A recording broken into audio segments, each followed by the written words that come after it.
years of off-road racing dominance. Proprietary patented race technology. Proudly made in the USA. Unparalleled customer service and support.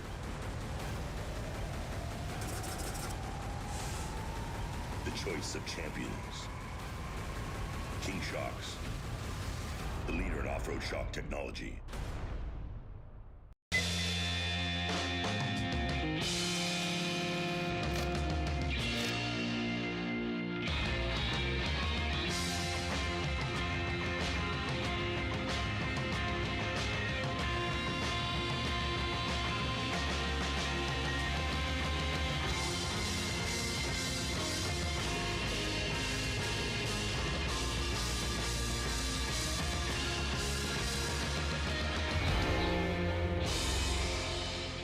Get your rig ready for adventure at 4 Wheel Parts. Whether you're battling the winter weather or gearing up for warmer travels, 4WP will have your vehicle not only looking good, but also performing at its best. Get expert advice, easy financing options, or schedule an install with our ASC certified technicians. Ready to install everything we sell.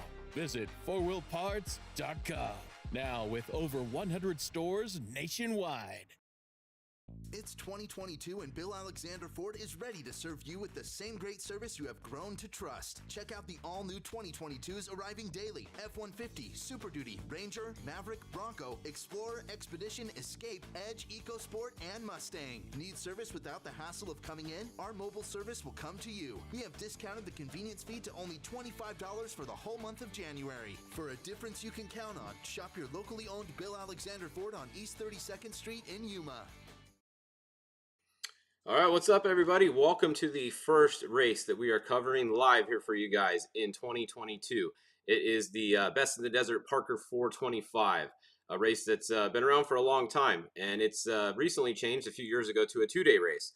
So today is Friday, obviously, and the first day of the race, which is the limited classes.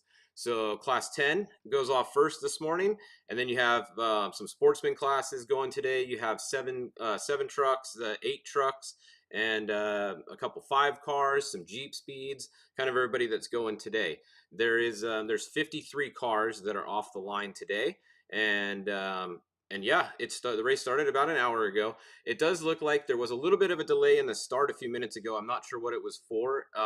They had a little gap. I don't know if any of you guys out there are in Parker and know what the little delay of the start was. Let us know in the comments here. But it does look like the start is resuming again now. And I see cars going down the track, so must be good to go. So let's head over and look at the screen here today on the tracker. This is the Racing Tracks tracker, as always, for Best in the Desert races. I think this is my favorite tracker too, the Racing Tracks. So there's not a lot of cars on the course today, and there is almost no cell phone service around this course at all. So if any of you guys are out at the race and you have any updates or anything today, please let us know. I know there's not going to be a lot of you guys on there that are able to be watching this while you're on the course. Like I said, the cell phone coverage in Parker is horrible. It's literally worse than Baja. I don't think you have cell phone service almost anywhere on this whole track. I know at the start you don't. Main pit, there's no cell phone service there. On Shea Road, there's none really. So it's gonna be tough today and tomorrow to get you guys updates. But that's what we're here for. We're gonna try, and we will see what we can do. So like I said, Class 10 started this morning, and it did look like when I was looking at it earlier, I did not see the first car off the line tracking. So it was the 1075 of Bringman. They qualified first, but their tracker was not working earlier when I looked. So let me just make sure. Let's clear these out, and then I'm going to look at let's see, clear racers. Let's turn the Class 10 on only. We're going to look at them for a minute here. So Class 10, yeah, you can see over here at the start is the 1075, and the 1061 is also not working. So let's see. Hopefully most trackers work. That was just one that I noticed earlier. If any of you guys have an update on 1075, let us know. So on the tracker here, we are showing that the 1067 is currently in first place. They're at mile 65 just about, and then the 1015, who started second, is behind them. Like I said, the 1075 Bringman is not tracking on here that I see right now, so he might still be in front for all we know. He probably is, obviously, unless he broke. So keep that in mind today when we're looking at Class 10. That was, let's see, somebody said that was a car Caden McCackern was driving. Which one was, Brian? Was that the 1075 that you are talking about there? So we'll try to find out where they are. The format for today is a 125-mile loop, just over 120 actually, between 120 and 125, and Class 10 does 3 laps. I'll kind of go down the starting order here with you guys. Class 5000 does 3 laps. Class 6000, which is the trophy light class, they also do 3 laps today. And then we have 7200. I don't think there's any 7200 trucks here. If there was, they do 3 laps. And then Class 8, there is actually some Class 8s here. So Class 8 also does 3 laps. Then we go down to the 2-lap classes, and that is Class 1200, 1700, that's the Jeep Speed class, 3700, that's another Jeep Speed class, 4500, 7300, and 8100. Those classes all do 2 laps. So the cool thing about the Racing Tracks tracker is, see how these guys are all orange right now? That means they're all on their first lap. When they go to the second lap, they'll change color, and then when they go to the third lap, they'll change color again. So it's easy to tell, since it's a loop, they're all going to get mixed in with each other, especially once people start having problems. So it's always easy to tell just by the color changes. So I like that that Racing Tracks does that. Also, when you click on them, obviously, if you look right there on the bottom, it says on lap 1 of 3. So that's another way to easily tell what lap they are on the track. All right. So just make sure that you guys keep an eye on that, because if someone's in front on the tracker, you got to look and see what lap they're on. They might actually be lap traffic and not currently winning. So that's a look at Class 10. And prediction on overall for today's race. Honestly, I don't really know. I mean, it's going to be a Class 10 car, obviously. I don't know who's gonna win. A lot of these Class 10 guys, I don't really recognize all their names up here. Somebody said Caden. Let's see. Caden McCackern is driving the 1075, and they qualified first. So, I mean, McCackern name. How can you really go against the McCackern name? I don't think you can. So, I mean, if the 1075 stays clean, it's going to be hard to beat. It's going to be hard to beat them today. But, you know, there is quite a few 10 cars here. We had, how many is it? 18, it looks like. 18 10 cars are starting today. So pretty good. It's cool to see Class 10 is actually growing. There's more Class 10s than there has been in a while, because just next week, we have a bunch of Class 10s out at King of the Hammers, too. So, and I don't think most of these cars are racing next week. So there is over probably close to 30 10 cars racing, more than 30 10 cars racing in the next week. So cool to see that class. Let me know if you guys have anyone specific that you want to look up today on the tracker. Like I said, there's not a lot of cars racing today. There's only 53 cars racing today total. So we're going to have a lot of time to check on all the classes for you guys. Let's go look. The second class off the line is going to be the Class 8, which is full-size truck. It's cool to see these back out here. I haven't seen these guys out here in a long time. It looks like the Class 8 guys kind of got together and they decided to come do this race. There's usually only maybe one at a race nowadays. It may be 2. It looks like we have over 1, 2, let's see, 1, 2, 3, 4. We have 5 this race. So that's really cool. So we have the old Dalton truck. This truck used to be green all the time, if you guys remember. I think that's the same truck here. I remember Dalton from back in the day. They are currently showing first. And then we have John behind them in the 8001. Then we have the 8097. We got Richard next. The Steve Olagus. This is the Mark Newhand truck. The F100, whatever you want to call it. That thing's pretty cool. It actually has working doors on it with a steel cab and everything. So pretty cool, legitimate old 8 truck. Then we have the 8084 Vanderway. So it's cool to see some names out here that we haven't really seen too much recently. At least I don't remember seeing some of these guys racing much recently. So cool to see that Class 8 showed up here for a good run. See, what do you guys saying? We'll be on the track to cool. We'll see you out there. How many guys running tomorrow? I think there's about 40 running tomorrow. It's going to depend on the actual start order, because not everybody qualified. So it's hard to tell until tomorrow. I'll know tomorrow morning. I just got today's start order this morning, and there was 53 on it. So tomorrow is probably going to be about the same or a little bit less tomorrow, is what I'm guessing. You have pretty much tomorrow, you have the trick trucks and the spec trucks. And who else do you got tomorrow? Trick trucks, spec trucks, Class 1, 1500s, and the 6200s. So yeah, there's going to be about 50 cars tomorrow. Is so about the same both days. A couple less classes tomorrow. So today, if we just let's see who else. Let's just put all the racers on here. So we have Class 8, and then behind Class 8 we have the trophy lights. There is a couple of them racing this race. I know there is a few more of them kind of getting together for next weekend.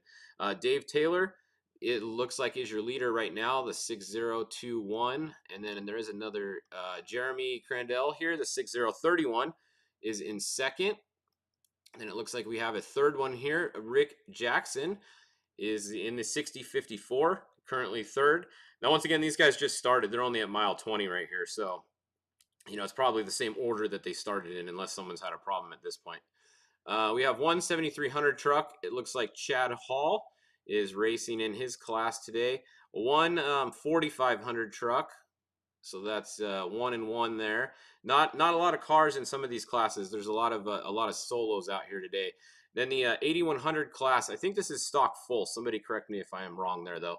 I believe that's what this is. Actually, no, this is Sportsman. Sorry. So there is a lot of 8100s here. The 8100s are a lot of people who are running tomorrow. So you're going to see, like we just had right here, Kevin Thompson. He's running his pre-runner in this class. They're pre-running for tomorrow. That's basically what's going on here. So there's a lot of 8100s you'll see today, and then you're going to see a lot of these same names tomorrow. So like the 18 here, they're running today, and it's showing up as the 18. That's Jack's Redline actually was driving that truck yesterday. Not a lot of people knew that. That's a new Geyser truck that Nick got there. Nick Wheatstone got, and he had Jack's Redline drive it yesterday. He qualified second. They are running the exact same truck today. I talked to Jax. He's doing the first lap today, and he's doing the first lap tomorrow in the same truck both days. So they're putting some extra mileage on that truck. But they're pre-running today, which is legal. They're entered in the sportsman class. They just didn't change their number on the tracker here. So that's what's going on when you see the 18 today. All right. Let's see. Somebody said Connor McMullen signed up with 10:15, 10:75, and started getting top runners to watch. Yeah. Okay. So yeah. So Connor McMullen. Very fast, obviously very fast in the 6200 car. Usually beats the 6100 trucks. Sometimes the overalls. Some of these other races. So Connor McMullen is in the 1015 today. So we will definitely keep an eye on the 1015. That is James Ford right here, and you can see they are running in about what was that, second place, maybe even first on the tracker now. So good to see. Good to know that. Thanks for the info there. Let's see, class 8200 is pre-run. Okay, so they have two classes now. So they have 8100 is sportsman, and 8200 is pre-run class, and they only get one lap. Well, there you go. I didn't know that, so that must be something new that Best in the Desert did recently. So the 8200 cars are only strictly pre-run. So what's the difference if you are they allowing some of these guys in sportsman and some of them not? Or what's the difference? I guess if you just want to run one lap for a pre-run, you just enter 8200. That way you don't interfere with some of the sportsman guys running. That's probably the theory behind that class. Because I know before some of the pros, they would run in the sportsman class, but they didn't want to finish the race because they didn't want to mess up the race for the guys that are running sportsman all year. So they would pull over before the finish is usually what these guys used to do. So they probably made that 8200 class for that. Somebody says the signal is worse than in Baja. There's also, yeah, trust me, go out to this course. There is no signal here on this course. I would not expect much today. You're probably not going to see Best in the Desert post much, and you're probably not going to see many updates from any of these race teams today because there is no cell phone service there. So yeah, that's what we got going on here today. We'll be here today and tomorrow live for you guys every hour, like always. Any updates you guys want on specific cars, let me know. I have lots of time today and tomorrow to do that since there's not a lot of cars on the class. I can check on specific cars pretty easily for you guys. Also, I wanted to say a big thanks out to all of our sponsors who once again are on board for the 2022 season. KMC Wheels is our title sponsor again. So big thanks to KMC Wheels, John Bidding, and Ryan and everybody over there at KMC. F&L Racing Fuel, Brian Busby, all the Collins and everybody. They've been a supporter for many years now also. Big thanks to them. 4 Wheel Parts, Joey D, and everybody over there. Corey. BFG, best tires in the business for sure, hands down. Alexander Ford, great guys, and they're not racing today. They'll be racing again soon, but they're not racing today. Metal trailers for your race trailers. Anytime you guys need trailers, check it out. They just put solar on their thing too. I posted a picture a little bit ago. That was pretty cool. We have Jeff, Alfred, and Ultra. We're gonna have some Michelob Ultras later, not right now, but later. And then King Shocks, of course, they've been with us for a while. Ramses and them. And then new sponsor, Unlimited RV, just came on. So for any of your RV toy box needs, you hit up Stacy Clark over there. He is a racer. His daughter's a racer. So if you want to keep it in the race family, and you're going to get an RV or a toy box, hit up Stacy at Unlimited RV and keep it in the family, and he'll get you guys dialed in. So let's see, what else are you guys saying here? Start. Okay, yeah. So 6,200 starts 15 minutes behind the last Sportsman, and the price was a little cheaper too. Makes sense. They're only doing one lap, and then they're not in the way of anybody, and they're not running over the Sportsmans, because the 6,200 truck is probably a lot of trophy truck pre-runners and very nice pre-runners in that class. I know a lot of those guys, they don't really, they know they're pre-running, so most of them aren't complete assholes, I guess, when they're coming up behind another car when they're pre-running. At least I would hope so. So cool. All right. Well, I think that'll wrap up this update. We'll be back at 10 o'clock. If any of you guys are out there and get any pictures or video today, please send them to me. DM them, or if you got my number, text me. Like I said, it's going to be hard to find media today to post, so I'll try to keep you guys updated the best we can. There's just there's no service out there at Parker, but we're racing, so it's all good. All right, we'll see you guys. We'll see you guys back in a little bit at 10 o'clock for your next update here on Fishgistics. Stay tuned in a bit. If off-road adrenaline is what you crave, we've got exactly what you need. Introducing the all-new Razor Turbo R and revolutionary Razor Pro R. Reimagined from the ground up with the power to push you further, the confidence of next-level strength, and exceptional control for conquering the wildest terrain. The next generation of Razor is here, and it's built for those who live wide open.